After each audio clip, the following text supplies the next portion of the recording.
policing the police every single day, and doing what the Charlotte County Sun newspaper and local TV stations won't do every single day. Hey, Charlotte County, this is Charlotte County COPWATCH, and we got to do a comment on this while it's playing. This is disgusting. Apparently, Reagan, who did some good stuff and a lot of bad stuff, like helped with the police state, the war on drugs, National Corrections Week, and the sheriff is trying to say our jail is a model for all everywhere. What he's forgetting to tell everybody, they fucking killed, I believe, I'm losing count now, 8 people since he's been in power.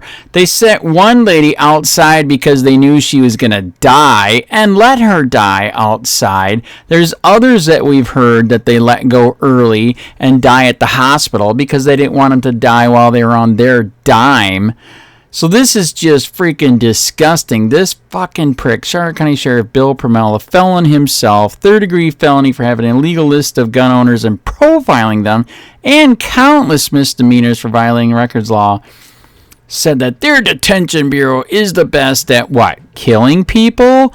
Policing for profit? 90% of the people in here are for victimless crimes? It's disgusting. We have proof of the policing for profit. COVID proved it all. All those years where they said, if the cops aren't here, it's going to be complete anarchy. Well, guess what? They were told to stand down. He won't give me the documents, though. 2 of his deputies told me on video he wants, I think, $17,000 or $27,000 to get the documents. He's so goddamn fucking corrupt. And his jail is the best. But we do know policing for profit went down. It was not anarchy. He usually was writing 135 tickets a day. And it went down to 13. The rest were down to, like, I think 5 usually. Because, you know, so isn't this weird? When they might get sick, then, oh my God, we can't have that, and die. Or there might be spreaders, we can't have that. But, you know, because it might hurt them. But if they hurt you and your family, well, who gives a shit? You're just a fucking serf and a slave. Remember when our founding fathers said, take a goddamn country back. You're a frog in a pot. The water is gone. Get the hell out and fight stupid ass son of a bitch tyrants like this. In May of 1984, we began to recognize the men and women of corrections. It was in honor of the first Corrections Officers Week that President Ronald Reagan said, they are called upon to fill, simultaneously, custodial, supervisory, and counseling roles. The professionalism, dedication, and courage exhibited by these officers throughout the performance of these demanding and often conflicting roles deserve our utmost respect. Corrections officers advance the mission of law enforcement by potentially changing the behavior of inmates in order to make them better human beings. The challenge of converting inmates into productive members of the community is daunting. Perhaps no law enforcement entity is more underappreciated than the corrections officer. More than security and control, you are counselors and guardians.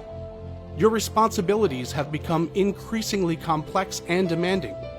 Your position is essential to the day-to-day operations of the jail. Without you, it would be impossible to achieve the goal of security and control. Your devotion to public service, as well as your courage and professionalism, deserve to be recognized. This week, we recognize the greatness of what you do, why you do it, and who you are. As President Ronald Reagan noted, the profession of corrections is a demanding and challenging job. I am extremely proud of our corrections deputies, their dedication and commitment to maintaining their responsibilities. It is because of our men and women of detention that our jail is a model facility for others in the state to emulate. So in honor of Corrections Week, I want to recognize their call to service in support of the people of Charlotte County.